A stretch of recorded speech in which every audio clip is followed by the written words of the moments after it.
அனைவருக்கும் வணக்கம். மற்றொரு மக்கள் சேவை வாயிலாக இணைந்திருக்கின்றோம். மக்கள் சேவை இது மேம்பட்ட சமூகத்திற்கான தேடல். இந்த வாரம் மேம்பட்ட சமூகத்திற்கான தேடலாக நாங்கள் கொண்டு வந்திருக்கக்கூடிய விடயம் என்னவென்று பார்த்தால், இலங்கை சமூகத்தை பொறுத்தவரையில் கல்வி செயற்பாடுகள் சென்ற ஆண்டில் இருந்து இந்த ஆண்டு வரை சற்று தொய்வு நிலையில் இருந்தது என்பது யாவராலும் ஏற்றுக்கொள்ளக்கூடிய ஒரு உண்மை. ஆகவே அவ்வாறு தொய்வு நிலையில் இருந்தாலும் நாங்கள் மாற்று வழிகளின் ஊடாக, குறிப்பாக இணையவழி கல்வி முறையின் ஊடாக முடிந்த அளவிற்கு நாங்கள் எங்களுடைய மாணவர் சமுதாயத்திற்கான கல்வி செயற்பாடுகளை வழங்கிக் கொண்டுதான் இருந்திருக்கின்றோம். ஆகவே சென்ற வாரம் முதல் மீண்டும் எங்களுடைய கல்வி செயற்பாடுகள் வழமை நிலைக்கு திரும்பி இருக்கின்றன என்பது எங்களுக்கு ஆறுதல் அளிக்கக்கூடிய ஒரு விடயம். அவ்வாறு இருப்பினும் கடந்த ஆண்டு தேங்கி இருந்திருக்கக்கூடிய அந்த பூரணப்படுத்தப்படாத கல்வி செயற்பாடுகளும் இந்த ஆண்டு நாங்கள் முன்னெடுக்க வேண்டிய எங்களுடைய வளமையான கல்வி செயற்பாடுகளுமாக இதுவரை காலமும் மாணவர் சமூகம் எதிர்கொண்டிருக்கக்கூடிய ஒரு இக்கட்டான காலநிலையிலும் பார்க்க வேறுபட்ட ஒரு நிலைக்கு இட்டுச் சென்று இருக்கின்றது. ஆகவே இந்த வாரம் நாங்கள் மக்கள் சேவை மூலமாக கலந்துரையாடப் போகின்ற விடயமும் இப்போது ஆரம்பித்திருக்கக்கூடிய இந்த கல்வி செயற்பாடுகள் என்பதை எவ்வாறு ஆசிரியர் சமூகம், பாடசாலைகள், பெற்றோர்கள், மாணவர்கள், அனைத்து சமூகத்தினரும், கல்வி சார்ந்த அனைத்து சமூகத்தினரும் எவ்வாறு இதை சமகாலத்தில் கையாள்வது என்பது பற்றியதாகவும், அதேவேளை ஆசிரியர்களுக்கான கற்பித்தல் செயற்பாடுகள், ஆசிரியர்களுடைய பயிற்சி நெறிகள் இவை இந்த காலத்தில் எவ்வாறு மாறுபடுத்தப்பட்டிருக்கின்றன, மேம்படுத்தப்பட்டிருக்கின்றன என்பது தொடர்பாகவும் அமைகின்றது. ஆகவே எங்களுடைய இந்த மக்கள் சேவை நிகழ்ச்சியில் இந்த வாரம் அதிதியாக இணைந்திருக்கின்றார் திருமதி சுதர்ஷினி மணிமொழி அவர்கள். இவர் விரிவுரையாளராக ஆசிரியர் கல்வித்துறை சார்ந்து தேசிய கல்வி நிர்வாகத்தில் சேவையாற்றுகின்றார். ஆகவே இலங்கை தேசிய கல்வி நிர்வாகத்தின் ஆசிரியர் கல்வித்துறையின் விரிவுரையாளராக செயற்படக்கூடிய திருமதி சுதர்ஷினி மணிமொழி அவர்கள் தான் எங்களுடைய அதிதியாக இந்த வாரம் கலந்து கொள்கின்றார். வணக்கம் அம்மா. வணக்கம் சாம்பவி. பொதுவாக இந்த கல்வி செயற்பாடுகள் என்று வருகின்ற போது எங்களுடைய மாணவர்களுடைய எதிர்காலம் என்பது மிகவும் அவசியமாக இருக்கின்றது. அதிலும் கல்வி செயற்பாடுகள், பாடசாலை கல்வி முறை, அதுவும் குறிப்பாக பாடவிதானம் தவிர்ந்த இந்த இரண்டு செயற்பாடுகள் வாயிலாகவும் தான் மாணவர்களை எங்களால் பூரணமான ஒரு சமுதாயமாக உருவாக்க முடிகின்றது. ஆனாலும் கடந்த ஆண்டு நாங்கள் இந்த கொரோனா வைரஸ் பற்றியதான பிரச்சினை காரணமாக ஆன்லைன் முறையான கல்விகளை முன்னெடுத்திருந்தோம். இதனால் எங்களால் முடிந்த அளவுக்கு கல்வியை வழங்கியிருந்தோம் என்றுதான் சொல்வது பொருத்தமாக இருக்குமே தவிர பூரணமான கல்வி செயற்பாடுகளை அவர்களுக்கு நாங்கள் முன்னெடுத்தோம் என்று கூறுவதற்கு இல்லை. ஆகவே என்னுடைய முதலாவது கேள்வி என்னவென்று பார்த்தால், இந்த சவால்களுக்கு முகம் கொடுப்பது என்பதை நாங்கள் அனைத்து தரப்பினரிடம் மேம்படுத்த வேண்டிய ஒரு தேவை இருக்கின்றது. ஏனென்றால் இந்த கோவிட் சிச்சுவேஷன் என்பது கூட ஒரு சவால் நிறைந்த காலப்பகுதி. ஆகவே மாணவர்களை சவால்களுக்கு முகம் கொடுக்கக்கூடியவர்களாக, அந்த சவால் நிறைந்த காலப்பகுதியில் அவர்கள் அந்த சமூகத்தை முகம் கொடுத்து அந்த சமூகத்தில் தக்கன பிழைக்கக்கூடியவர்களாக மாற்றி அமைப்பதற்கு முன்னெடுக்க வேண்டிய செயற்பாடுகள் என்னென்ன, அதனுடைய அவசியம் என்ன, இதை பற்றி ஆரம்பத்தில் நாங்கள் பேசலாம் இல்லையா? உண்மையிலே சாம்பவி, நீங்கள் குறிப்பிட்டது போல சவால்கள் என்பது இன்று எங்களுடைய வாழ்க்கையில் அடிக்கடி நாங்கள் முகம் கொடுக்கக்கூடிய ஒரு விடயமாக இருக்கின்றது. உண்மையிலேயுமே கல்வியினுடைய நோக்கம் என்னவென்று சொல்லி பார்த்தீர்கள் என்றால், மாணவர்களுக்கு நடைமுறை வாழ்க்கைக்கு ஏற்ற அறிவு, அதற்குரிய திறன்கள், அவற்றை முன்னெடுப்பதற்குரிய விழுமியங்கள், மனப்பாங்குகள் என்பதை விருத்தி அடைய செய்வதுதான் கல்வியினுடைய தாற்பயமாக, காலங்காலமாக கல்வியினுடைய நோக்கமாக இருந்து வந்திருக்கின்றது. அப்போ அந்த வகையில் பார்க்கும்போது சவால்களை எதிர்கொள்ளுகின்ற திறன்கள் என்பது மாணவர்களிடத்திலும் சரி, வளர்ந்தோர்களிடத்திலும் சரி, எல்லாரிடத்திலேயுமே கட்டியெழுப்பப்பட வேண்டிய ஒரு முக்கியமான ஒரு விடயமாகவே நாங்கள் நோக்குகின்றோம். அந்த வகையில் பார்க்கும்போது பாடசாலையினுடைய கலைத்திட்டங்கள் வகுக்கப்பட்டிருப்பது மாணவர்களுடைய திறன்களை மேன்மையடைய செய்ய வேண்டும் என்பதற்காகவே கலைத்திட்டங்கள் கொள்கை வகுப்பாளர்களால் வகுக்கப்பட்டு இருக்கு. அப்படிப்பட்ட கலைத்திட்டங்களை சரியான முறையில் நாங்கள் பாடசாலையில் முன்னெடுத்து செல்லும் போது மாணவர்களுக்குரிய இந்த சவால்களை முன்னெடுக்கக்கூடிய இந்த திறன்களை அவர்கள் பெற்றுக்கொண்டிருப்பார்கள். உண்மையிலேயுமே இது கல்வியின் ஊடாக, அதாவது அனுபவ ரீதியான கல்வியை வழங்குவதன் மூலமாகவே மாணவர்களுடைய திறன்களை வளர்த்தெடுக்கக்கூடியதாக இருக்கும். உண்மையிலேயுமே சொல்லுவார்கள், எட்டளவில் படிக்கின்ற கல்வியில் எங்களுக்கு பெற்றுக்கொள்ளக்கூடிய நன்மைகள் குறைவு, எட்டு சுரக்காய் கரைக்கு உதவாது. உண்மை சரியாக ஞாபகப்படுத்தினீர்கள். உண்மையிலேயுமே திறன்கள் செய்து பார்த்து கற்கின்ற அந்த திறன்கள் தான் எங்களுக்கு மிக முக்கியமாக இருக்கின்றது. உண்மையிலேயுமே இப்போது மாணவர்கள் ஒரு பெரிய சவாலுக்கு முகம் கொடுத்துருக்கின்றார்கள். அந்த இப்போ நீங்கள் சொல்லியது போல் அந்த கோவிட் என்ற அந்த பிரச்சனையை நாங்கள் நோக்கும் போது அது ஆசிரியர்களுக்கு ஒரு விதமான சவாலாக இருக்கின்றது, பெற்றோர்களுக்கு ஒரு விதமான சவால்களாக இருக்கின்றது. அதே நேரம் மாணவர்களுடைய கோணத்தில் அது வேறு விதமான சவால்களாக அவர்கள் முகம் கொடுக்கக்கூடியதாக இருக்கின்றது. ஆகவே மாணவர்கள் இந்த சவால் சவாலுக்கு முகம் கொடுக்கக்கூடிய தங்களுடைய தொடர்பாடல் சார்ந்த திறன்கள், தங்களுடைய இணைந்து ஏனைய குடும்ப உறுப்பினர்களுடன் ஏனைய சகபாடிகளுடன் இணைந்து சேவையாற்றக்கூடிய அல்லது செயலாற்றக்கூடிய அந்த திறன்கள், அதே நேரத்தில் சிந்தனை திறன். இந்த இடத்தில் மிக முக்கியமான ஒரு விஷயம், தங்களுடைய சிந்தனையை ஒரு ஒழுங்கு முறைப்படுத்தி அதை முறைப்படுத்தி ஒழுங்குபடுத்தி சிந்திக்கக்கூடிய ஒரு ஆற்றல். நாங்கள் அதை இன்னும் குறிப்பிட வேண்டுமா இருந்தால் நுணுகி ஆராய்ந்து சிந்திக்கக்கூடிய சிந்தனை ஆற்றல், இது கிரிட்டிக்கல் திங்கிங் என்று சொல்லுவார்கள். இந்த சிந்தனை ஆற்றல், அதே நேரம் ஆக்கச்சிந்தனை என்பது நாங்கள் கிரியேட்டிவ் திங்கிங் என்று சொல்லுவோம். அதாவது புதிய விதத்தில் யோசிக்கிறது. அதாவது இதுவரை யாரும் யோசித்திருக்காத வகையில் ஒரு விஷயத்தை புதிய ஒரு கோணத்தில் சிந்திக்கக்கூடிய அந்த ஆற்றல்கள் மாணவர்களிடத்தில் இருக்குமாக இருந்தால் இந்த சவால்கள் ஒரு பொருட்டான விஷயம் அல்ல. சவால்களை வெற்றி கொள்வதற்கு திறன்களை வளர்த்து கொள்வது மிக முக்கியமாகும். ஆகவே இதுவரை காலமும் மாணவர்களை பொறுத்தவரையில் சக மாணவர்களோடு இணைந்து ஒரு பௌதீக சூழ்நிலையில் அவர்களுடைய வகுப்பறையில் கல்வி கற்று வந்திருக்கின்றார்கள், சம வயதினராக சக மாணவர்களோடு இணைந்து. ஆனால் இந்த கடந்த ஆண்டு அவர்களுடைய கல்வி முறை என்று பார்த்தால் பெரும்பாலும் வீட்டாரோடு இணைந்து இருந்து கொண்டு வீட்டுச் சூழலில் இருந்து கொண்டு கல்வி செயற்பாடுகளை முன்னெடுத்திருக்கின்றார்கள். காரணம், அநேகமான நாட்கள் நாங்கள் ஆன்லைன் வகுப்புகளாக இணையவழி பாடசாலை முறைமையைத்தான் நாங்கள் முன்னெடுத்திருக்கின்றோம். ஆகவே இந்த ஆன்லைன் முறை என்பதற்கு இப்போது ஓரளவு முடிவு கட்டியிருக்கின்றோம். ஆனாலும் இந்த சூழல் என்பதை நாங்கள் பேசிக்கொண்டிருக்கின்ற இந்த நிமிடம் கூட நிச்சயமானது என்று நாங்கள் கூற முடியாது. ஏனென்றால் தொடர்ச்சியாக நாங்கள் பல தடவைகள் இந்த சவால்களை விட்டு முகம் கொடுத்திருக்கின்றோம். இப்படியான ஒரு சூழ்நிலையில் இந்த ஆன்லைன் கல்வியினுடைய முக்கியத்துவம், அது மாத்திரமல்லாமல் இதை நாங்கள் தொடர்ச்சியாக முன்னெடுப்பதனுடைய அந்த அவசியம் மற்றும் அதற்கான வழிவகைகள் பற்றி உங்களுடைய கருத்து என்ன? உண்மையிலுமே சாம்பவி, இந்த கோவிட் வருவதற்கு முன்னதிலிருந்தே ஆன்லைன் வழியிலாக கற்றல் என்ற ஒரு எண்ணக்கரு மிக பிரசித்த பெற்று இருந்திருந்தது. எங்களுடைய நாட்டிலும் சரி, உலக நாடுகளிலும் சரி. உண்மையிலேயுமே நாங்கள் ஒத்துக்கொள்ள வேண்டிய ஒரு விஷயம், கோவிட் வந்த பிறகு எங்களுடைய நாட்டில் இந்த வார்த்தைகள், இந்த எண்ணக்கரு மிக பிரபல்யமாக பேசப்பட்டு கொண்டு வருகிறது. இருப்பினும் இந்த ஆன்லைன் கற்றல் என்பது ஒரு புதிய விடயம் அல்ல. இது ஆரம்ப காலங்களில் இருந்து தொழில்நுட்பத்தினுடைய வளர்ச்சியின் காரணமாக மனித இன முகம் கொடுத்த ஒரு முன்னேற்றகரமான ஒரு கற்றல் வழிமுறையாக இந்த ஆன்லைன் கற்றல் என்பது காணப்படுகிறது. உண்மையிலேயுமே பாடசாலை மாணவர்களுக்கு இப்போ உயர்கல்வியில் தான் இது நாள் வரைக்கும் இந்த ஆன்லைன் கற்றல் என்பது காணப்பட்டது. ஆனால் பாடசாலைக்கு இந்த கோவிட் வந்த பிறகு இந்த பாடசாலை கல்வியிலையும் தற்போது நாங்கள் ஆன்லைன் கல்வியை காணக்கூடியதாக இருக்கின்றது. உண்மையிலேயுமே தொழில்நுட்பத்தினுடைய வளர்ச்சி இன்று நாங்கள் வார்த்தைகளால் சொல்ல முடியாது. முழு உலகத்தையுமே ஒரு கைக்குள் கொண்டு வந்திருக்கின்ற இந்த தொழில்நுட்பம் மனிதருடைய வாழ்க்கையை ஆட்டி படைத்து கொண்டிருக்கின்றது. அந்த வகையில் அதில் நல்ல விஷயங்களில் ஒரு விஷயம்தான் இது. நாங்கள் எந்த இடத்தில் இருக்கின்றோம் என்பதில்லை, எந்த நேரத்தில் கற்கின்றோம் என்பதில்லை, எந்த கோணத்திலிருந்து நாங்கள் கற்கின்றோம் என்பது இங்கு ஒரு இலகுபடுத்தப்பட்டிருக்கின்றது என்றே நாங்கள் சொல்ல வேண்டும். ஆகவே இருந்த இடத்தில் இருந்து கொண்டு எங்களுக்கு விரும்பிய நேரத்தில் கற்கக்கூடிய ஒரு வாய்ப்பு இந்த ஆன்லைன் கற்றலில் காணப்படுகிறது. பாடசாலை மாணவர்கள், உண்மையிலேயுமே இளம் வயது கொண்ட இந்த பாடசாலை மாணவர்கள் இந்த தொழில்நுட்பத்தை கையாள்வதில் மிக தேர்ச்சி கொண்டவராக இருக்கின்றார்கள், வளர்ந்தோர்களை ஒப்பிட்டு பார்க்கும்போது.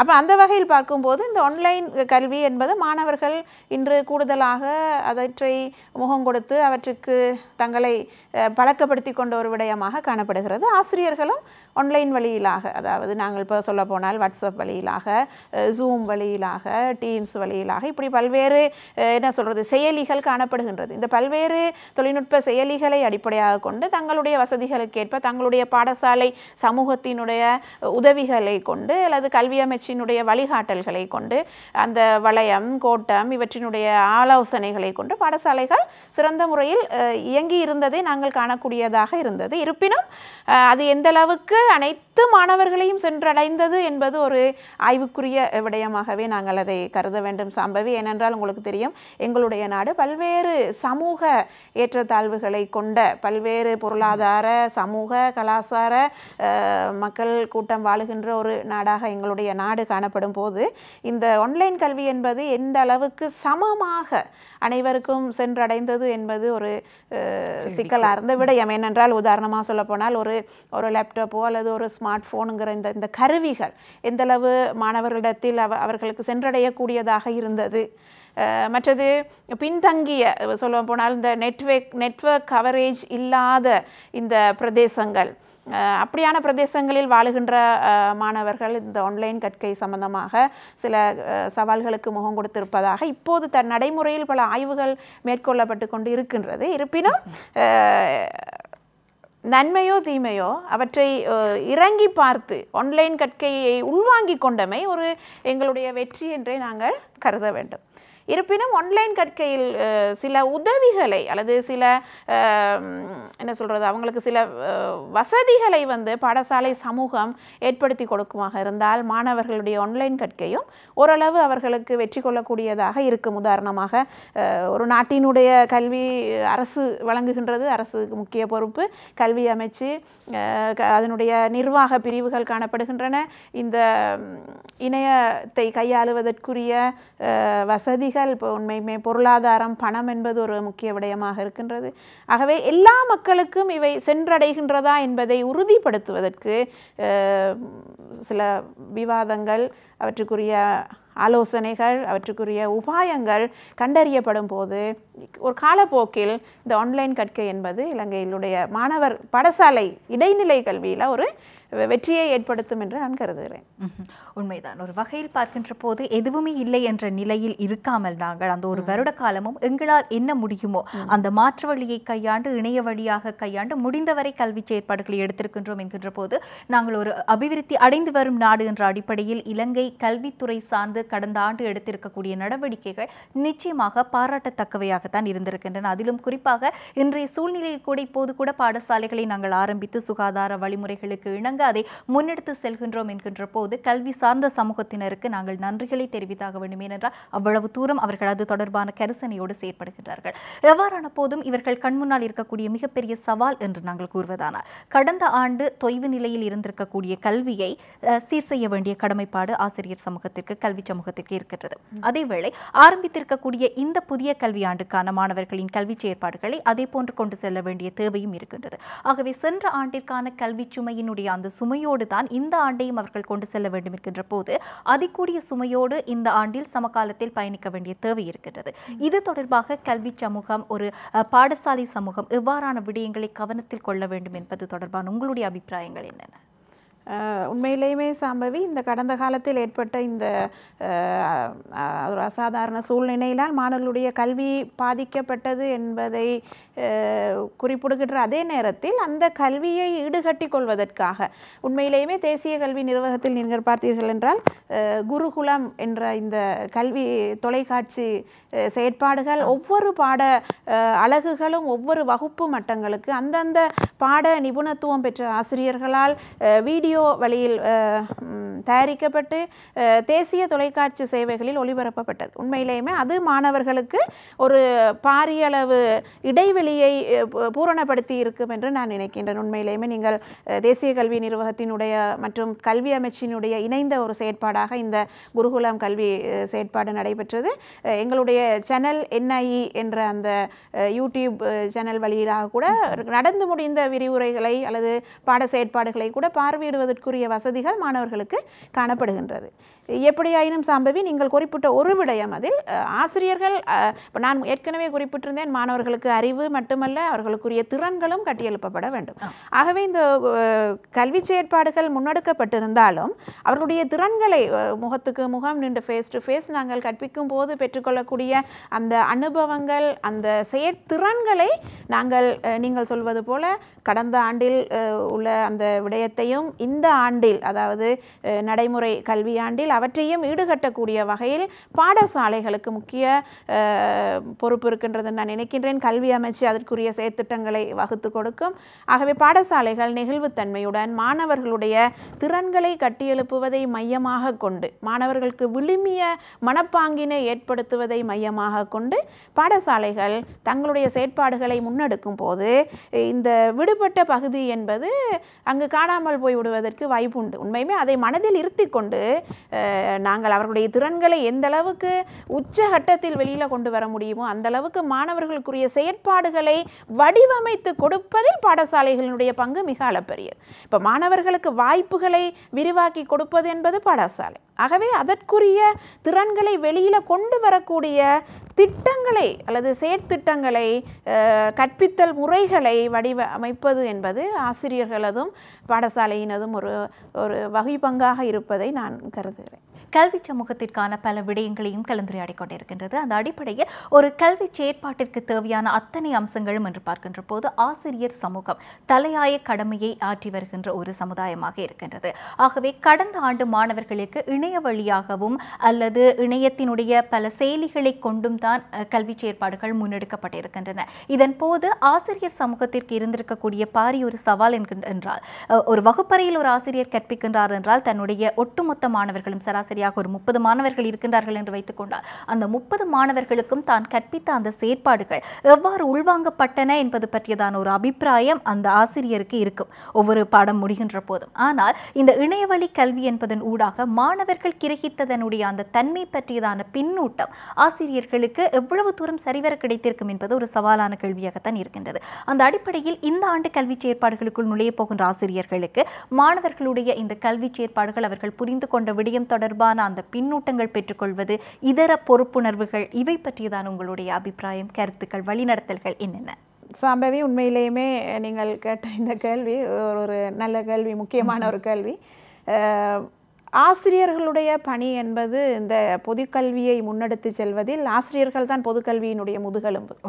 ஆசிரியர்கள் கலைத்திட்டங்களை மாணவர்களிடத்தில் கொண்டு சேர்த்து வகுப்பறையில் இருந்து மாணவர்களை சமூகத்துக்கு ஒப்படைக்கின்ற அளப்பெரிய பொறுப்பு ஆசிரியர்களை சார்ந்திருக்கின்றது. ஆசிரியர்கள் தங்களுடைய உச்சகட்ட அளவு தங்களால் எவ்வளவு முடியுமோ அந்த அளவுக்கு அவர்கள் செயலாற்றி கொண்டிருந்ததை கடந்த காலத்தில் நாங்கள் காணக்கூடியதாக இருந்தது, கேட்கக்கூடியதாக இருந்தது.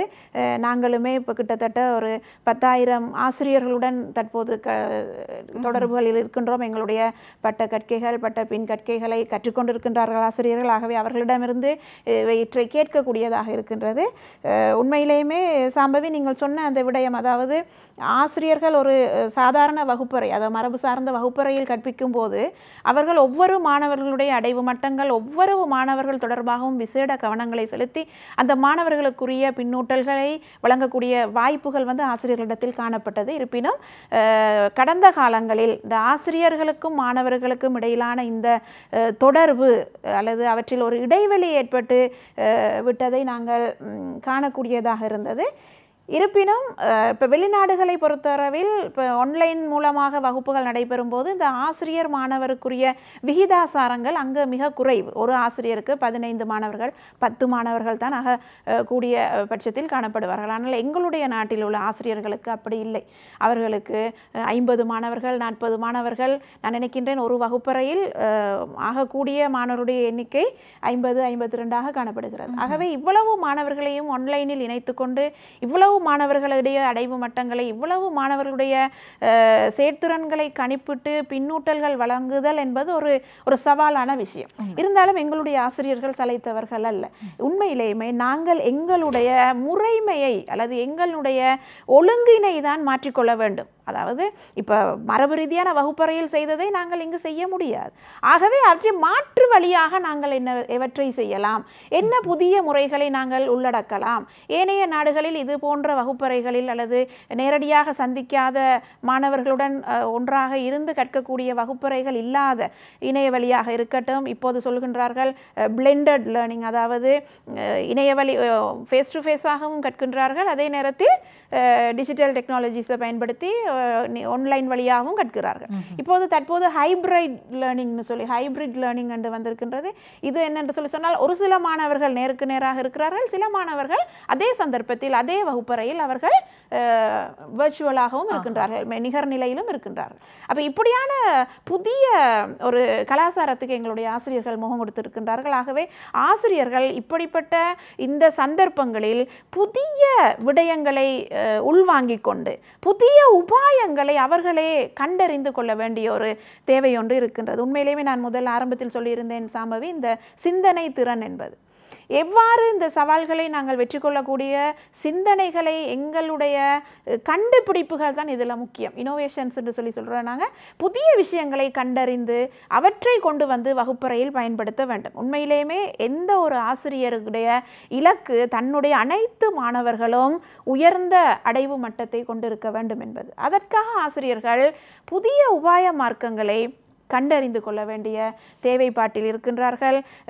இப்போ முன்ன வந்து நாங்கள் எங்களுடைய சாதாரண வகுப்பறையில் பாட வேலைகள் குறிப்பிட்ட நேரங்கள் ஒதுக்கப்பட்டிருக்கும். அந்த நேரத்தில் நாங்கள் கற்பித்த விடயங்களை சில வினாக்களை கொண்டோ அல்லது வாய்மொழி மூலமாகவோ எழுத்து மொழி மூலமாகவோ நாங்கள் அந்த மாணவர் நான் கற்பித்து கொடுத்தவற்றை கிரகித்து கொண்டாரா, மாணவர்கள் அந்த திறன்களையும் அறிவையும் அந்த கற்றல் பேறுகளை அவர்கள் பெற்றுக்கொண்டார்களா என்பதை நாங்கள் அந்த பாட முடிவிலேயே சோதனை செய்து பார்க்கலாம். அப்படியான வழிமுறைகள் எங்களுக்கு அந்த மரபு ரீதியான வகுப்பறையில் காணப்பட்டது, சாதாரண வகுப்பறையில். ஆனால் தற்போது இணைய வழியில் நடந்து இருக்கின்ற இந்த வகுப்பறையில் நாங்கள் எங்களுடைய கணிப்பீட்டு முறைகளை மாற்றி அமைத்து கொள்ள வேண்டும். உண்மையிலுமே சாம்பவி தற்போது இப்போ நான் ஏற்கனவே குறிப்பிட்ட அந்த திறன்களை மாணவர்களிடத்தில் வளர்த்தெடுக்க வேண்டும் என்று. ஆகவே மாணவர்களுக்கு செயற்பாடுகளை வழங்கி அவர்களை செயலில் ஈடுபட வைத்து அவர்கள் அவற்றை ப்ரெசன்டேஷன் பண்ணக்கூடியவாறு அவர்களை அதை முன்வைக்கக்கூடிய சந்தர்ப்பங்களை ஏற்படுத்தி கொடுக்கும் போது ஒவ்வொரு மாணவனை பற்றிய கணிப்பீடுகளை இந்த ஆசிரியர் பெற்றுக்கொள்ளலாம். அதற்கேற்ற வகையில் அவருக்கு பின்னூட்டல்களாக இருக்கட்டும், மருந்துகள் கொடுக்க வேண்டிய தேவைகள் இருந்தால் ஒரு மாணவருக்கு, அதாவது இவருக்கு பின்னூட்டலாக இருக்கட்டும் முன்னூட்டலாக இருக்கட்டும், இந்த விஷயங்கள் கொடுக்கப்பட வாய்ப்புகள் ஆசிரியருக்கு நிறையவே காணப்படுகிறது. ஆக ஆசிரியர் செய்ய வேண்டியது ஒரே ஒரு விடயம்தான், தன்னுடைய முறைமையை தான் அவர்கள் மாற்றி அமைத்து கொள்ள வேண்டும். ஆகவே எங்களுடைய ஆசிரியர்கள் அவ்வாறு சிந்தித்து செயலாற்றி நிறைய காரியங்களை நடைமுறைப்படுத்தி இருக்கின்றார்கள் என்பதை நாங்கள் எங்களுடைய அனுபவங்களினூடாக கூட கூறக்கூடியதாக இருக்கின்றது. ஒரு சாதாரண எண்ணக்கருவை கற்பிக்கிற, சாதாரணமாக வகுப்பறையில் கரும்பலகையில் எழுதி கற்பிப்பதையோ அல்லது பாட புத்தகங்களை கொண்டு கற்பிக்கின்ற விடயத்தை தற்போது ஒரு ஆசிரியர் என்ன செய்கின்றார், அவரே ஒரு வீடியோ படமாக அதை எடுத்து மாணவர்களுக்கு இன்ட்ரடக்ஷனை, அதாவது பாடத்தினுடைய ஆரம்பத்தை அல்லது பாட நுழைவினையே ஒரு புதிய வழிமுறைகளை அவரே கண்டறிந்து, அப்போ இது நாங்கள் சொல்கிறது அந்த சந்தர்ப்பத்தில் ஏற்படுகின்ற அறிவு. அது வந்து அப்பப்போ ரெடி பண்ணி போகிறதில்லை. அது வந்து அந்த கிளாஸ் ரூமுக்குள்ளே, வர்ச்சுவல் கிளாஸ் ரூமுக்குள்ளே போன பிறகு அந்த ஆசிரியர் தீர்மானம் எடுப்பார், ரைட் இப்போ நான் இதை செய்தால் இந்த பிள்ளைகளுக்கு நன்மையாக இருக்கும் என்று.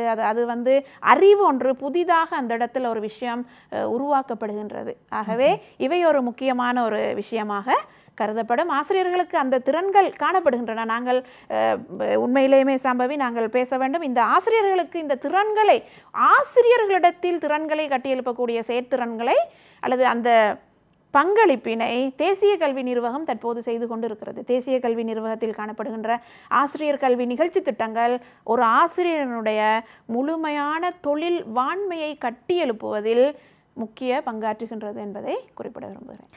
அருமையாக கூறினீர்கள் திருமதி சுதர்ஷினி அவர்களே. பொதுவாக ஒரு ஆசிரியர் கல்வி முறையில் ஒரு புதிய நுட்பத்தை அல்லது ஒரு புதிய செயற்பாட்டை அறிமுகப்படுத்துகின்றார்கள் என்றால் உண்மையில் ஆசிரியர்களுக்கு முதலில் பயிற்சி வழங்குவார்கள். குறிப்பிட்ட பயிற்சிகளை வழங்கி அவர்களை அதற்கு தயார்படுத்திய பின்பு அவர்கள் அதை அமுல்படுத்துவார்கள். ஆனால் இந்த கோவிட் சூழ்நிலை என்று வந்தபோது திடீரென்று முகம் கொடுத்த இந்த சவாலுக்கு ஒவ்வொரு ஆசிரியரும் தன்னைத்தானே மாற்றிக்கொண்டு தன்னைத்தானே உடனடியாக மாற்றி என்ன செய்ய வேண்டும் என்பதை ஊகித்து அறிந்து கொண்டு அவ்வாறு செயல்பட்ட அந்த தன்மையை நிச்சயமாக ஒரு தமிழ் தேசிய தொலைக்காட்சியாக மக்களுடைய ஒரு அலைவரிசையாக இருந்து நாங்கள் பாராட்டியே ஆக வேண்டும். இந்த இடத்தில் இந்த நிகழ்ச்சி வாயிலாக அவ்வாறு பாராட்டிக் கொள்கின்றோம்.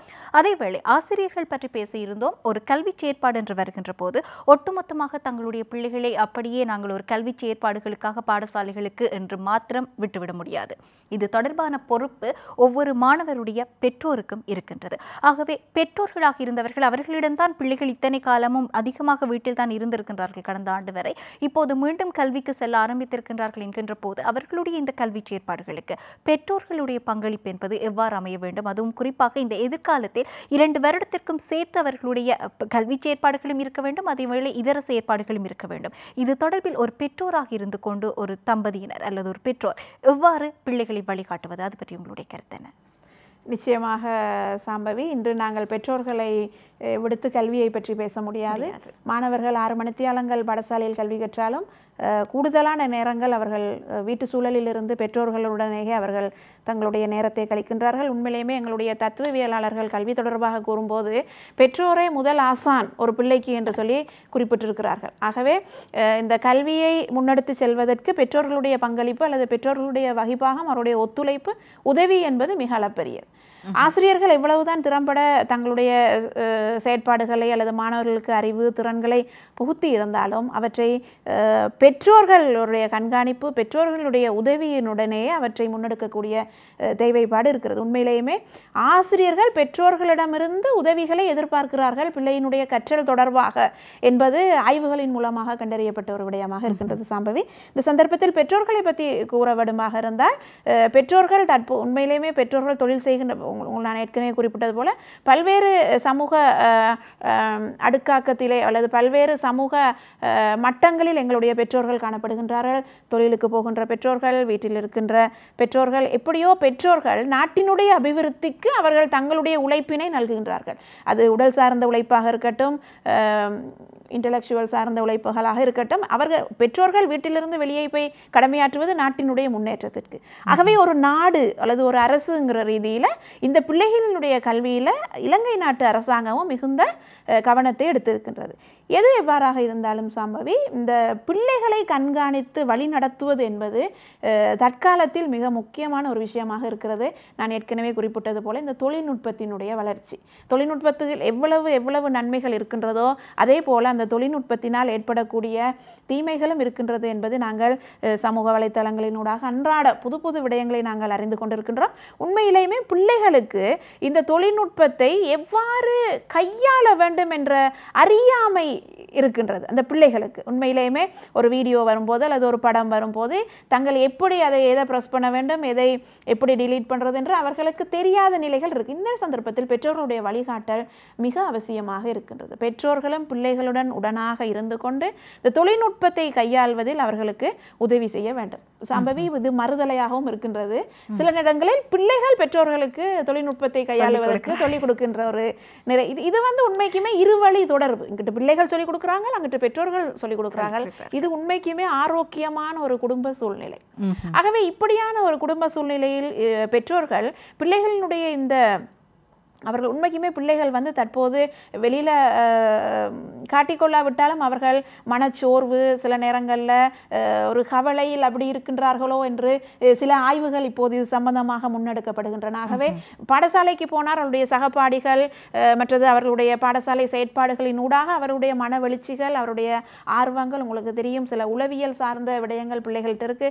கையை காலை ஆட்டணும், பாயணும், குதிக்கணும், ஏன்னா இப்படி நிறைய உள்ளார்ந்த ஊக்கல்கள் பிள்ளைகளிடத்தில் காணப்படுகின்றது. ஆகவே இவற்றை எல்லாம் சகித்து கொண்டு இப்போ பிள்ளைகள் சில நேரங்கள் 4-5 பிள்ளைகள் இருக்கின்ற பெற்றோர்கள் அல்லது பக்கத்து வீட்டுகளுடன் இணைந்து வேலை செய்கின்ற விளையாடுகின்ற பிள்ளைகளுடைய பெற்றோர்கள் இந்த பிள்ளைகளை கண்காணித்து அவர்களை சரியான வழிநடத்தி கொண்டு வந்தது என்பது மிக முக்கியமான ஒரு விஷயமாக இருக்கின்றது.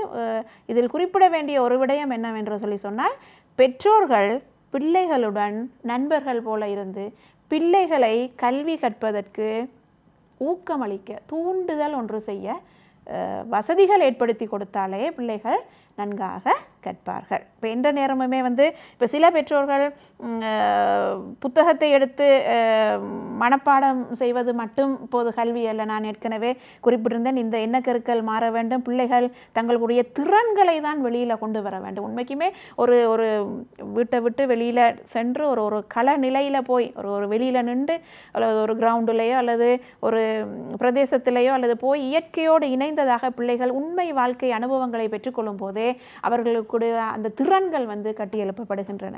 ஆகவே பிள்ளைகளுடைய திறன்களை கட்டியெழுப்புவதற்கு பெற்றோர்கள் கட்டாயமாக அவர்களுக்கு உதவி செய்ய வேண்டும். உண்மையிலேயுமே பெற்றோர்கள் எவ்வாறு பிள்ளைகளுக்கு உதவி செய்ய வேண்டும் என்பது பெற்றோர்கள் மகாநாடுகளை நடத்துவதன் மூலமாக நிறைய விஷயங்கள் பெற்றோர்களையும் நாங்கள் அறிவுறுத்த வேண்டிய தேவைகள் இருக்கின்றது. சில பெற்றோர்கள் உண்மையிலேயுமே அவர்களுக்கு எவ்வாறு நாங்கள் பிள்ளைகளுக்கு இன்னும் வினைத்திறனாக உதவி செய்யலாம் என்று அவர்களுக்கு நாங்கள் அறிவுறுத்தல்களை வழங்குவோமாக இருந்தால் பெற்றோர்கள் தங்களுடைய உண்மையிலேயுமே பெற்றோர்களை விட யார் அந்த பிள்ளையினுடைய நன்மையை பற்றி சிந்திக்க போகிறார்கள்? யாரும் இல்லை. ஆகவே பெற்றோர்களையும் நாங்கள் சரியாக அவர்களுக்குரிய ஆலோசனைகள் அவர்களுக்குரிய வழிநடத்தல்களையும் கொடுக்கும்போது மிக உன்னதமான ஒரு உதவியை அவர்கள் பிள்ளைகளுக்கு வழங்கும் போது இந்த பிள்ளைகள் ஒரு உச்சகட்ட திறன்களை கொண்டவர்களாக வருவார்கள் என்பதில் சந்தேகமில்லை. மக்கள் சேவையில் இன்றைய தினம் நாங்கள் கல்வி செயற்பாடுகள் பற்றியதாகவும் ஆசிரியர்களுடைய கற்பித்தல் செயற்பாடுகளுக்கு தேவையான அந்த கல்வி செயற்திட்டங்களில் எவ்வாறான மாற்றங்கள் உட்புகுத்தப்பட்டிருக்கின்றன என்பதை பற்றியதாகவும் கலந்துரையாடிக் கொண்டிருக்கின்றோம். அந்த அடிப்படையில் கலைத்திட்டங்கள், இந்த கலைத்திட்டங்கள் வகுக்கப்படுகின்ற போது அது காலத்துக்கு காலம் சீர்திருத்தப்பட வேண்டிய தேவை இருக்கின்றது. ஆகவே தற்போதைய இந்த தொழில்நுட்ப யுகம் என்று சொல்வதா அல்லது மிகவும் இயந்திரமயமான யுகம் என்று சொல்வதா என்று சரியாக தெரியவில்லை. ஏதோ ஒரு மாறுபட்ட யுகத்தில் முற்றாக நாங்கள் ஒரு வித்தியாசமான கல்வி சூழலில் இருக்கின்ற போது இந்த கலைத்திட்டங்களினுடைய மறுசீரமைப்பினுடைய தேவைப்பாடு மற்றும் அவ்வாறு மறுசீரமைக்கின்ற போது உட்புகுத்த வேண்டிய புதிய விடயங்கள் அவை பற்றி உங்களுடைய கருத்துக்கள் என்னென்ன? தற்போது தேசிய கல்வி நிர்வாகத்தில் சாம்பவி உண்மையிலேயுமே கலைத்திட்டத்துக்குரிய சீர்திருத்த செயற்பாடுகளுக்குரிய அடித்தளங்கள் இடப்பட்டு அவற்றுக்குரிய விவாதங்கள் தற்போது நடைபெற்று கொண்டிருக்கின்றன.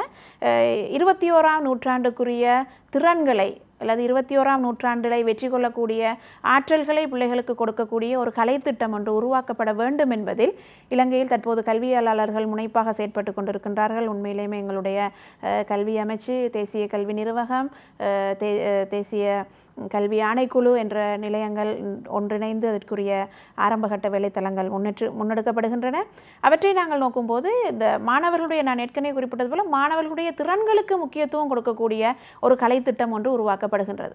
உண்மையிலேயுமே இப்போது நாங்கள் கற்பித்து கொண்டிருக்கின்ற கலைத்திட்டங்கள் 21ஆம் நூற்றாண்டுக்குரிய திறன்களை பிள்ளைகளிடத்தில் முன்னெடுத்து செல்வதற்கு போதுமானதாக இருக்கின்றதா என்பது இன்றொரு கேள்விக்குறியாக அமைந்திருக்கின்றது. ஆகவே இவற்றையெல்லாம் கருத்தில் கொண்டுதான் தேசிய கல்வி நிர்வாகம் கல்வி அமைச்சுடன் இணைந்ததாக தற்போது இந்த கல்வி சீர்திருத்தங்கள் தொடர்பாக தங்களுடைய நோக்குகளை முன்னெடுத்து செல்கின்றது. நான் நினைக்கின்றேன் கல்வியில் ஒரு பாரிய அளவு மாற்றத்தினை எங்களுடைய ஜனாதிபதியினுடைய நோக்கின் அடிப்படையில் கல்வியில் ஒரு மாற்றம் ஒன்று ஏற்படுவதற்கு செயற்பாடுகள் முன்னெடுக்கின்றன.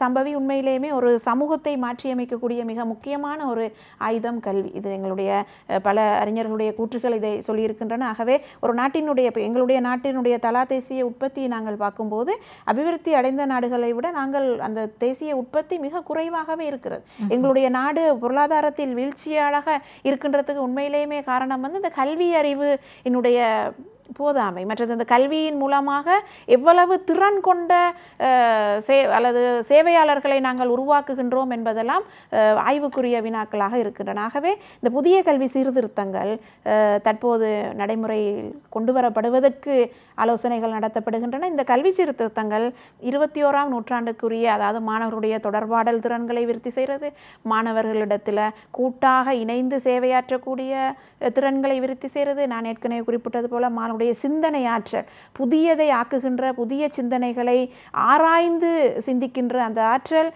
ஆதாரபூர்வமாக சிந்திக்கின்ற தன்மை, நியாயபூர்வமாக சிந்திக்கின்ற தன்மை, காரணங்களோடு சிந்திக்கக்கூடிய தன்மை, இவ்வாறான இந்த ஆற்றல்களை வெளியில் கொண்டு வரக்கூடிய கலைத்திட்டம் ஒன்று தற்போது நாட்டுக்கும் தேவைப்படுகிறது. அதற்கான அடித்தளமும் தற்போது இடம்பெற்று கொண்டுதான் இருக்கின்றது. ஆகவே இவ்வாறான ஒரு திறன்கள் கொண்ட ஒரு படை அணியினர் தான் நாட்டினுடைய பொருளாதாரத்தை கட்டி எழுப்பி இந்த நாட்டினுடைய தலா தேசிய உற்பத்தியினை ஒரு உயர்ந்த மட்டத்துக்கு கொண்டு போகிறதுக்கு கல்வியே வித்திடும் என்பதில் எவ்விதமான ஐயமும் இல்லை. ஆகவே கலைத்திட்ட சீர்திருத்தம் என்பது காலத்துக்கு காலம் அது மாற்றங்களுக்கு உட்பட்டு கொண்டு தான் வருகின்றன. அதே போல தற்காலத்திலும் அது மாற்றங்களுக்கு உட்பட்டு கொண்டே வருகின்றன. கலைத்திட்டம் என்று சொல்லும் போது சாம்பவி அதில் முக்கியமான 3 விஷயத்தை நாங்கள் முன்னெடுக்கின்றோம். ஒன்று, முதலாவது எங்களுடைய சிலபஸ், அதாவது என்னென்ன பாட விடயங்களை நாங்கள் கற்பிக்கின்றோம், பாட உள்ளடக்கங்கள் அதில் முக்கியத்துவம் பெறுது. ரெண்டாவது கற்பித்தல் முறைகள். இப்போ நாங்கள் சொல்கிறது கற்றல் கற்பித்தல் முறைகள் எவ்வாறு காணப்படுகின்றது. அதில் 3வது பகுதியாக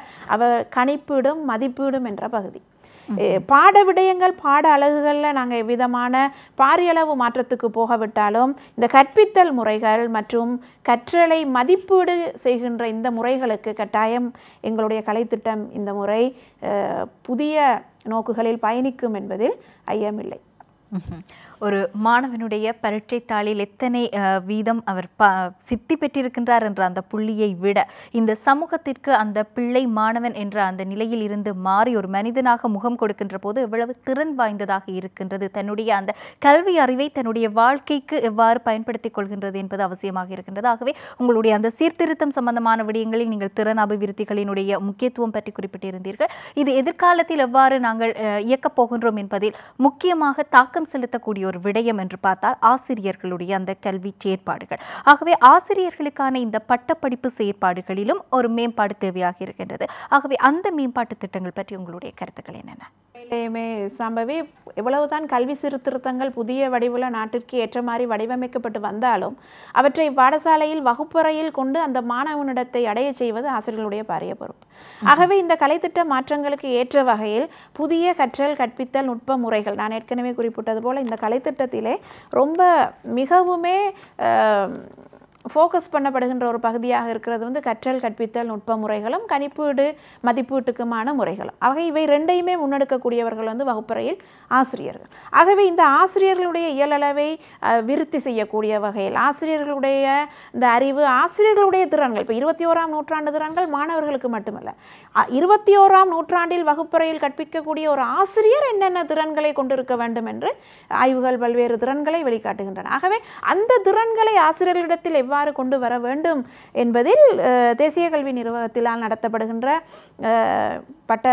ஆசிரியர் பட்ட கற்கை நிகழ்ச்சி திட்டங்களாக இருக்கட்டும், ஆசிரியர் பட்ட பின் கற்கை நிகழ்ச்சி திட்டங்களாக இருக்கட்டும், இவை அனைத்துமே தங்களுடைய முழு கவனத்தையும் தற்போது செலுத்தியுள்ளது. ஆகவே தற்போது ஆசிரியர் கல்வி நிகழ்ச்சிக்குரிய கலைத்திட்டங்கள், ஆசிரியர்கள் கற்க வேண்டிய பாட விடயங்கள், ஆசிரியர்களுக்கு கற்பிக்க வேண்டிய கற்பித்தல் முறைகள் என்பன கூட தற்போது மறுசீரமைக்கப்பட்டு கொண்டிருக்கின்றன.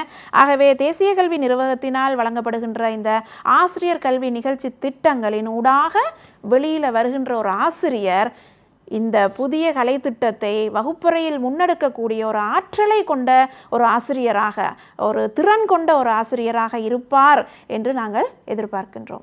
ஆகவே ஆசிரியர் கல்வி சேவையில் அவ்வாறான கல்வி செயற்பாடு திட்டங்களில் எதிர்கொள்ளக்கூடிய சவால்களாக உலகத்தரம் வாய்ந்ததாக இந்த ஆசிரியர் கல்வி சேவைகளை நாங்கள் மாற்றுகின்ற போது அதில் நீங்கள் முகம் கொடுக்கக்கூடிய இடர்களாக, ஏனென்றால் உங்களுடைய துறை சார்ந்த விடயம் என்று நினைக்கின்றேன் நான் கேட்பதாகவே, உங்களுக்கு அந்த சவால்கள் பற்றி நன்கு தெரிந்திருக்கும் உங்களுடைய அனுபவத்தில், அது என்னென்ன, அதை பற்றியதான் உங்களுடைய கருத்து என்ன, எப்படியானது? உண்மையிலேயுமே சம்பவி, ஆசிரியர் கல்வி என்பது, இன்றைய ஆசிரியர் தொழில் என்பது ஒரு வாண்மைத்துவம் கொண்ட தொழில். வாண்மைத்துவம் கொண்ட தொழில் என்பது பிரயோக ரீதியான செயற்பாடுகளுக்கு முக்கியத்துவம் கொடுக்கின்ற ஒரு தொழில். ஆகவே வகுப்பறையில் 50 மாணவர்கள் இருந்தால் 50 உயிர் கொண்ட ஜீவன்களுடனே ஒரு ஆசிரியர் வந்து கடமையாற்றுகின்றார். ஆகவே அவருடைய அந்தந்த நேரத்தில் அந்தந்த மாணவர்களுக்கு இந்த ஆசிரியர் எடுக்கக்கூடிய முடிவு, அந்த மாணவருக்கு ஆசிரியர் சொல்லக்கூடிய ஆலோசனை, அந்த மாணவருக்கு ஆசிரியர் வழிநடத்தக்கூடிய அந்த செயற்திறன்கள் அனைத்துமே ஆசிரியருடைய தொழில் வாண்மையோடு சம்பந்தப்பட்ட விடயங்களாக இருக்கின்றது. ஆகவே இந்த ஆசிரியர் கல்வி நிகழ்ச்சி திட்டங்கள் ஆசிரியருடைய இந்த வாண்மைத்துவத்தை விருத்தி செய்யக்கூடியதாக இருக்க வேண்டும். அதாவது பிரயோக ரீதியாக இவ்வளவுதான் நாங்கள் ஏட்டுக்கல்வியில் ஆசிரியர் கல்வியை நாங்கள் வழங்கினாலும் வகுப்பறையில் எவ்வாறு கற்பிப்பது, எவ்வாறான கற்பித்தல் கற்றல் முறைகளை வகுப்பறையில் நாங்கள் பயன்படுத்துவது, எந்த அளவுக்கு இந்த கற்றல் கற்பித்தல் முறை வெற்றி அளிக்கின்றது என்பதை பற்றிய ஒரு ஆய்வு, அவை பற்றிய ஒரு ஆழமான ஒரு அறிவு ஆசிரியர்களுக்கு கட்டாயமாக இருக்க வேண்டிய ஒரு தேவை காணப்படுகின்றது. இருப்பினும் எங்களுடைய நாடுகளில் நாங்கள் வடிவமைக்கப்படுகின்ற இந்த ஆசிரியர் கல்வி நிகழ்ச்சி திட்டங்கள் அபிவிருத்தி அடைந்த நாடுகளில் உள்ள ஆசிரியர் கல்வி நிகழ்ச்சி திட்டங்களோடு அந்தந்த நாடுகளில் காணப்படுகின்ற நிகழ்ச்சி திட்டங்களை அவற்றில் உள்ள நல்ல வினைத்திறனான விடயங்களை கொண்டு தற்போது ஆசிரியர் கல்வி நிகழ்ச்சி திட்டங்கள் தேசிய கல்வி நிறுவனத்தில் வடிவமைக்கப்படுகின்றன. இருப்பினும் ஆசிரியர்களுக்கும் கற்க வேண்டும் என்ற அந்த ஆர்வம், இப்போ சில ஆசிரியர்கள் வந்து நான் அடுத்த கற்கை நெறியை என்ன செய்வது, நான் இப்போது ஒரு கல்விமானி பட்டத்தை நான் வைத்திருக்கின்றேன், அடுத்து கல்வி முதுமானி பட்டத்தை நான் எவ்வாறு பெற்றுக்கொள்வது, இது போன்ற அவருடைய கியூரியோசிட்டி, அவருடைய ஆர்வம், உள்ளார்ந்த ஆர்வம் ஒரு ஆசிரியர்கிட்ட வெளிப்படுமாக இருந்தால் அது ஒரு சந்தோஷமான அல்லது ஒரு முன்னேற்றகரமான ஒரு நோக்காகத்தான் நாங்கள் பார்க்கலாம். ஆனால் இந்த எங்களுடைய நாடுகளில் இருக்கிற இந்த ஆசிரியர் கல்வி நாங்கள் ஒரு சவாலாக, நீங்கள் குறிப்பிட்டது போல ஆசிரியர்கள் இவ்வாறு தங்களுடைய ஆர்வத்தின் காரணமாக அவர்கள் தான் புதிய விடயத்தை அறிந்து கொள்ள வேண்டும், தன்னுடைய மாணவனுக்கு புதிய விடயங்களை புதிய முறைகளில் நான் முன்னெடுக்க வேண்டும் என்று அவர்கள் ஆர்வத்துடன் வரக்கூடிய அந்த சந்தர்ப்பங்கள் இன்னும் விரிவாக்கப்பட வேண்டும். அதற்குரிய வசதிகள், அதற்குரிய சந்தர்ப்பங்கள் அவர்களுக்கு விரிவாக்கப்படும் போது ஆசிரியர் கல்வி இலங்கையிலும் மிக சிறந்த முறையில் அமையும். இவ்வாறு இல்லாத ஒரு நிலை ஒரு சவாலாகவே நாங்கள் கருதக்கூடியதாக இருக்கின்றது. இருப்பினும் தற்காலத்தில் நிறைய ஆசிரியர்கள் ஏதாவது உங்களுக்கு தெரியும் சம்பவி, இப்போது இந்த வாழ்நாள் நீடித்த கல்வி என்ற ஒரு எண்ணக்கரு காணப்படுகின்றது. ஒரு ஆசிரியர் என்று ஒரு ஆசிரியர் தான் கற்பதை நிறுத்தி கொண்டாரோ அன்று அவர் கற்பிப்பதற்கு தகுதியற்றவராகி விடுகின்றார் என்பது ஒரு கூற்றாக இருக்கின்றது. ஆகவே ஆசிரியர் தொடர்ந்து கற்றுக்கொண்டே இருக்க வேண்டும். ஆகவே ஒரு சான்றிதழுக்காக எனக்கு ஒரு பட்டம் ஒன்று இருக்கின்றது, ஒரு சான்றிதழ் ஒன்று எனக்கு தேவைப்படுகின்றது என்று அப்படியான ஒரு மனநிலை இல்லாமல் நான் புதிய விடயங்களை அறிந்து கொள்ள வேண்டும், என்னுடைய தொழிலை நான் திறம்பட செய்ய வேண்டும், இந்த தொழிலை தன்னை தவிர, அதாவது இந்த வாண்மைத்துவம் என்பது ஒரு வைத்திய தொழிலை நாங்கள் எடுத்து பார்த்தோம் என்று சொல்லி சொன்னால் ஒரு சத்திர சிகிச்சையை அந்த வைத்தியர் அல்லாது இன்னொருவர் செய்ய முடியாது. அதே போல் இந்த ஆசிரியத்துவம் என்பதும் இந்த ஒரு ஆசிரியரால் அந்த வகுப்பறையில் அந்த கற்றல் கற்பித்தலை மிக திறம்பட முன்னெடுக்கக்கூடிய அந்த ஆற்றலை ஆசிரியர்கள் பெற்றுக்கொள்வதில் ஆர்வம் செலுத்த வேண்டும். உண்மையிலேயுமே இந்த ஆசிரியர்கள் தங்களுடைய வாழ்நாள் நீடித்த கல்வி புதிய புதிய விடயங்கள் இன்று பார்த்தோம் என்று சொல்லி சொன்னால் எங்களுக்கு இப்போ தொழில்நுட்பத்தினால் இணைய வசதிகள் எல்லாம் நிறையவே காணப்படுகின்றது. ஒவ்வொரு நாளும் எவ்வளவு புதிய அறிவுகள் இன்று கண்டுபிடிக்கப்படுகின்றன, புதிய விஷயங்கள் எவ்வளவோ இன்று விருத்தி அடைகின்றன. ஆகவே இவற்றை கற்றுக்கொள்வதில் ஆசிரியர்களுக்கு அவர்களுக்குரிய சந்தர்ப்பங்கள், வாய்ப்புகள், அவர்களுடைய வசதிகள் உருவாக்கப்பட வேண்டும் என்பதுதான் எங்களுடைய நாட்டை பொறுத்தளவில் நாங்கள் எதிர்பார்க்கின்ற விடயங்களாக இருக்கின்றது. மேம்பட்ட சமூகத்திற்கான தேடலாக இந்த வாரம் நாங்கள் கல்வி செயற்பாடுகள் பற்றி தான் பேசிக் கொண்டிருக்கின்றோம். குறிப்பாக மாணவர்களுடைய கல்வி மாத்திரமல்ல, மாணவர்களுக்கு கற்பிக்கக்கூடிய ஆசிரியர் சமூகமும் தன்னை புதுப்பித்துக் கொள்வதற்கு அல்லது தன்னை அவ்வப்போது நடைமுறை சூழலோடு புதிய விடயங்களோடு தன்னை உள்வாங்கிக் கொள்வதற்கு தேவையான விடயங்கள் என்னென்ன, அது தொடர்பான கலைத்திட்டங்கள் என்னென்ன என்பதை பற்றியெல்லாம் நாங்கள் கலந்துரையாடி இருக்கின்றோம். எவ்வாறான போதும் கடந்த ஆண்டு எங்களுடைய கல்வி செயற்பாடு என்று வருகின்ற போது ஆசிரியர் சமூகமும் சரி, மாணவர்களும் சரி, முக்கியமாக பெற்றோர்கள் ஆசிரியர்களுக்கு இடையிலான சந்திப்புகள், அதற்கான வாய்ப்புகள், இவை அனைத்துமே சற்று சவாலுக்குட்படுத்தப்பட்டு தான் இருந்தன. ஆகவே இங்கு தொய்ந்திருக்கக்கூடிய இந்த மனநிலை என்பதோடு எதிர்காலத்தில் எப்போது இந்த நிலைகள் அனைத்துமே சீராக்கப்படும் என்ற ஒரு கேள்வியும் எங்கள் முன்னால் இருக்கின்ற சமயத்தில் ஒரு தொய்வு மனநிலை என்பது யாருக்கும் சகஜமானது. ஆகவே கல்வி செயற்பாடுகளை முன்னெடுக்கக்கூடிய அனைத்து தரப்பினருக்கும் ஊக்கப்படுத்தல் என்பது அவசியமாக இருக்கின்றது என்றால் மாணவர்களை தட்டி கொடுத்து ஊக்கப்படுத்தியாக வேண்டும். அதேவேளை தட்டி கொடுக்கக்கூடிய ஆசிரியர்கள், பெற்றோர்கள் இவர்களும் தங்களுக்குள் அந்த ஊக்கம் என்பதை வளர்த்துக் கொள்ள வேண்டிய தேவை இருக்கின்றது. ஆகவே இந்த கல்வி சூழல் என்பதை பொறுத்தவரையில் தட்டி கொடுப்பது, ஊக்கப்படுத்துதல் என்பது எவ்வளவு தூரம் அவசியமாக இருக்கின்றது. அதுவும் இந்த நவீன காலத்தில் இந்த இக்கட்டான சூழ்நிலையில் ஆசிரியர்கள், பெற்றோர்கள், மாணவர்கள் ஒருவரை ஒருவர் எவ்வாறு ஊக்கப்படுத்திக் கொள்ளக்கூடியதாக இருக்கும், அது பற்றி உங்களுடைய கருத்து என்ன? உண்மையிலேயுமே சாம்பவி, ஒரு நாட்டினுடைய கல்வி என்பது அந்த நாட்டினுடைய பொதுவான ஒரு சொத்து, ஒரு பொதுவான ஒரு நன்மையாக கருதி இந்த கல்வியை வளர்த்தெடுக்கிறதுல கல்வியை சார்ந்த அனைத்து பங்குதாரர்களும் செயற்பட வேண்டிய ஒரு தேவை இப்போது காணப்படுகின்றது.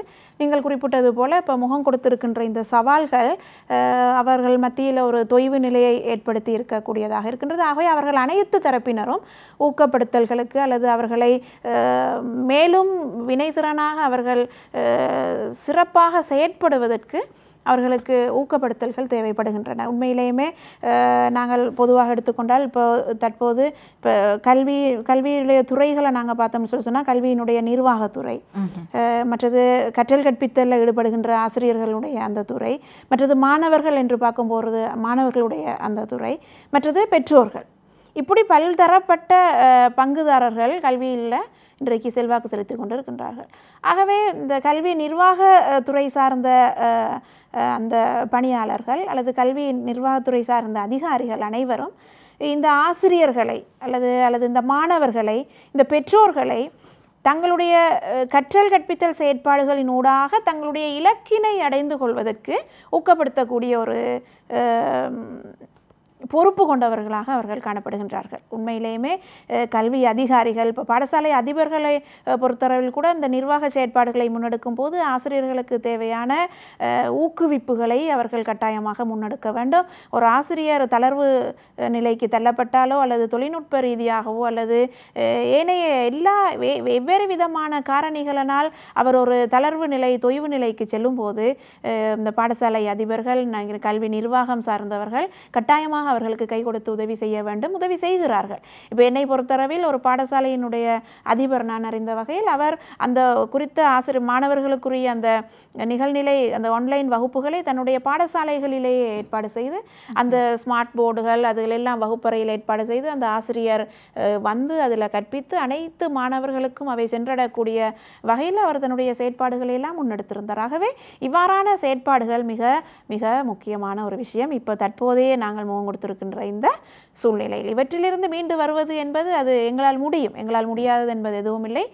தொய்வு, சோர்வு என்பது ஒரு தற்காலிகமானது. ஆகவே இவற்றை வெற்றி கொள்வது என்பது சில தந்திர உபாயங்களை நாங்கள் பயன்படுத்தினாலே அவை போதும். அதே வகையில் பார்க்கும்போது எங்களுடைய மாணவர்கள் தற்போது பாடசாலைகளுக்கு செல்லாவிட்டாலும் இப்போது வீடே பாடசாலை ஆகிவிட்டது.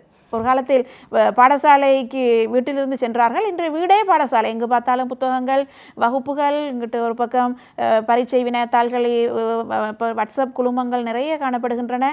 ஆசிரியர்களுடைய முக்கியமான ஒரு விஷயத்தை இந்த சந்தர்ப்பத்தில் குறிப்பிட வேண்டும். தங்களுடைய பாடத்துறை சார்ந்த ஆசிரியர்களுடன் கூட்டாக இணைந்து பல்வேறு சமூக வலைதளங்களை பாவைத்து அவர்கள் ஒரு குழுக்களாக இணைந்து கொண்டு தங்களுடைய மாணவர்களுக்கு மட்டுமல்லாது நாட்டில் உள்ள அனைத்து மாணவர்களுக்கும் கற்றல் கற்பித்தல் வளங்களை பகிர்ந்து கொள்கின்ற அந்த நிலையை நாங்கள் காணக்கூடியதாக இருக்கிறது. உண்மையிலேயுமே அது பாராட்டப்படக்கூடிய ஒரு விடை. அப்போ மாணவர்கள் இவ்வாறு ஆசிரியர்கள், இப்போ முன்னெல்லாம் தனக்கு ஒரு ஆசிரியர் இருந்தார் ஒரு பாடத்துக்கு, இப்போது ஒரு பாடத்துக்கு பல ஆசிரியர்கள் அவர்களுக்கு இருக்கின்றார்கள் தற்போதைய நிலை. ஆகவே இந்த ஆசிரியர்களால் வழங்கப்படுகின்ற செயற்பாடுகள், அவற்றை வெற்றிகரமாக முன்னெடுக்கக்கூடிய அந்த நிலைகள், இவற்றையெல்லாம் மாணவர்களும் இப்போது ஃபுல்லாக என்கேஜ்டாகி தான் இருக்கிறார்கள். அவர்கள் முழுமையாக செயலாற்றி கொண்டு தான் இருக்கின்றார்கள், பாடசாலைக்கு செல்லவில்லை என்ற ஒரு காரணத்தை தவிர. ஆகவே அவர்களை ஊக்கப்படுத்த வேண்டிய ஒரு தேவை ஆசிரியர்களுக்காக நாங்கள் சாதாரணமாக வகுப்பறையில் மாணவர்களை பாராட்டி அவர்களை ஊக்கப்படுத்துவோம். அதே போல ஆசிரியர்கள் மாணவர்களை ஊக்கப்படுத்த வேண்டிய ஒரு தேவைப்பாடும் தற்காலத்தில் காணப்படுகின்றது. உண்மையிலேயுமே எங்களுடன் நாங்கள் அறிந்து கொள்ளக்கூடிய விடயங்களில் ஒன்றாக இருந்தது, ஒரு நாடகத்தை கூட ஒரு வகுப்பறையில் எப்படி ஒரு ஆசிரியர் கற்றல் கற்பித்தல் செயற்பாடாக ஒரு நாடகத்தை வடிவமைத்து செயற்படுத்துவாரோ அதுபோல் இந்த வாட்ஸ்அப் குழுமத்திலும் இந்த ஆன்லைன் வகுப்புகளின் ஊடாக மாணவர்களை குழுக்களாக பிரித்து அந்த குழுக்கள் தங்களுக்குள்ள தொடர்புகளை ஏற்படுத்தி கொண்டு ஒரு நாடகத்தை அரங்கேற்றி செய்யக்கூடிய, அவர்களே செய்து பார்த்து கொள்ளக்கூடிய அந்த சந்தர்ப்பங்களை அவர்கள் திட்டமிட்டு வடிவமைத்து கொடுத்திருந்தார்கள். இது ஒரு விதமான என்ஜாயபிள், என்ன சொல்றது, சந்தோஷகரமான மகிழ்ச்சிகரமான ஒரு கற்றல் அனுபவங்களை அவர்களுக்கு ஆசிரியர்கள் வழங்கியிருந்தார்கள். இப்போ இவ்வாறான செயற்பாடுகளின் ஊடாக மாணவர்கள் ஊக்கப்படுத்தப்படுகின்றார்கள். அதே சந்தர்ப்பத்தில் ஆசிரியர்கள் தாங்கள் பிள்ளைகளுக்கு நேரடியாக வகுப்பில் என்னென்ன விடயங்களை கூற வேண்டுமோ, என்னென்ன பாராட்டுகளை தெரிவிக்க வேண்டியமோ அவற்றையெல்லாம் தங்களுடைய குரல் வழியாக சமூக இந்த வாட்ஸ்அப் குழுமங்களில் அல்லது அவற்றை இட்டு மாணவர்களை ஊக்கப்படுத்துகின்றார்கள்.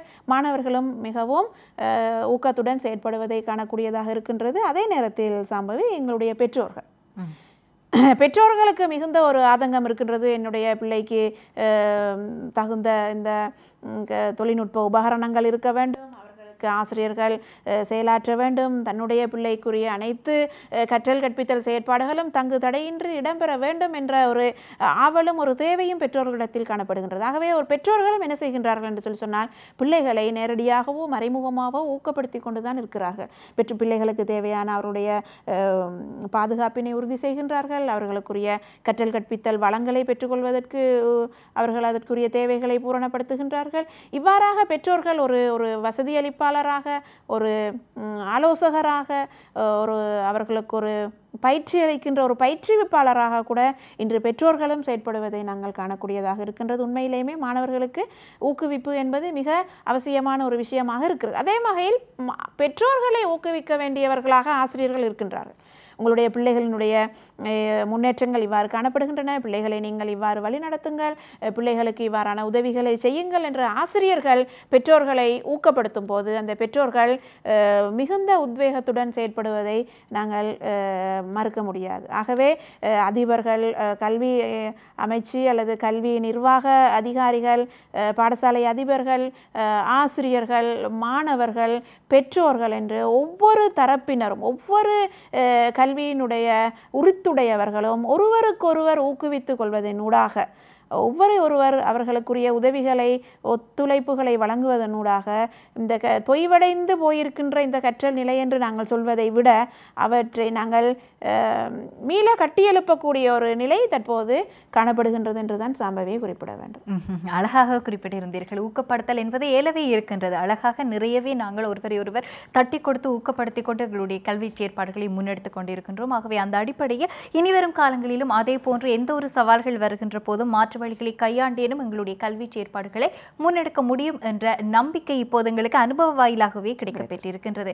எந்த ஒரு விடயமாக இருந்தாலும் எங்களுடைய கல்வி செயற்பாடுகளுக்கு தடை ஏற்படுத்தாது என்பது போன்ற ஒரு நம்பிக்கை எங்களுக்கு இப்போது எழுந்திருக்கின்றது. ஆகவே சென்ற வாரம் முதல் மீண்டும் கல்வி செயற்பாடுகள் ஆரம்பிக்கப்பட்டிருக்கின்றன. குறிப்பாக மேல் மாகாணத்திலும் கல்வி செயற்பாடுகள் ஆரம்பிக்கப்படக்கூடிய சூழல் இருக்கின்ற நிலையில் நாங்கள் இன்றைய தினம் மக்கள் சேவை வாயிலாக கல்வி செயற்பாடுகள் மீள ஆரம்பித்திருக்கக்கூடிய நிலையில் இவ்வாறான கல்வி செயற்பாடுகள் மற்றும் கல்வி சார்ந்த அந்த சமூகத்தினர் என்னென்ன விடயங்களை கையாள வேண்டும் போன்ற பல விடயங்களையும் பேசியிருந்தோம். அது மாத்திரமல்லாமல் கற்பித்தல் சமூகமாக இருக்கக்கூடிய இந்த ஆசிரியர்களுடைய கல்வி செயற்பாடுகள், அவர்களுடைய பட்டப்படிப்புகள், இவை சார்ந்த மேம்படுத்தல்கள் எவ்வாறு அமைய வேண்டும், கலைத்திட்டங்கள் சார்ந்த அந்த மறுசீரமைப்புகள் எவ்வாறான விடயங்களை உள்வாங்கி இருக்கின்றன என்பது பற்றியதான பல விடயங்களையும் இந்த ஒரு மணி நேரத்தில் நான் நினைக்கின்றேன் முழுமையான தகவல் களஞ்சியமாக நாங்கள் பேசி இருக்கின்றோம். அதற்காக நாங்கள் எங்களுடைய அதிதிக்கு தான் நன்றிகளை தெரிவித்தாக வேண்டும். மிகவும் எளிமையான நடைமுறை சார்ந்த எங்களுடைய விடயங்களை எங்களோடு பகிர்ந்து கொண்டிருந்தார் திருமதி சுதர்ஷினி மணிமொழி அவர்கள். இவர் இலங்கை தேசிய கல்வி நிர்வாகத்தின் ஆசிரியர் கல்வித்துறையின் விரிவுரையாளராக சேவையாற்றி வருகின்றார். ஆகவே எங்களோடு இணைந்து கொண்டு இவ்வாறு மிக அழகாக ஒரு கலந்துரையாடலை மேற்கொண்டமைக்காக நாங்கள் நிகழ்ச்சி குழுமம் சார்பாக எங்களுடைய அதிதி திருமதி சுதர்ஷினி மணிமொழி அவர்களுக்கு நன்றிகளை தெரிவித்தாக வேண்டும். நன்றி சுதர்ஷினி அவர்கள். மக்கள் சேவை நிகழ்ச்சி. மக்கள் சேவையில் இந்த வாரம் நாங்கள் கல்வித்துறை சார்ந்த பல விடயங்களையும் உங்களுக்காக கொண்டு வந்திருக்கின்றோம். இதுபோன்று மற்றொரு மேம்பட்ட சமூகத்திற்கான தேடலாக மற்றொரு துறை சார்ந்த பல விடயங்களோடும் அடுத்த வாரம் உங்கள் அனைவரையும் சந்திக்கும் வரை இத்தோடு இந்த நிகழ்ச்சியை நிறைவு செய்து நானும் விடைபெற தயாராக இருக்கின்றேன். ஆகவே தயாரிப்பாளர் மற்றும் தொழில்நுட்ப கலைஞர்கள், உதவி பணியாளர்கள் அனைவருக்கும் நன்றி கூறி நானும் உங்களிடமிருந்து விடைபெறுகின்றேன். மற்றொரு மக்கள் சேவையில் சந்திக்கலாம். நன்றி, வணக்கம்.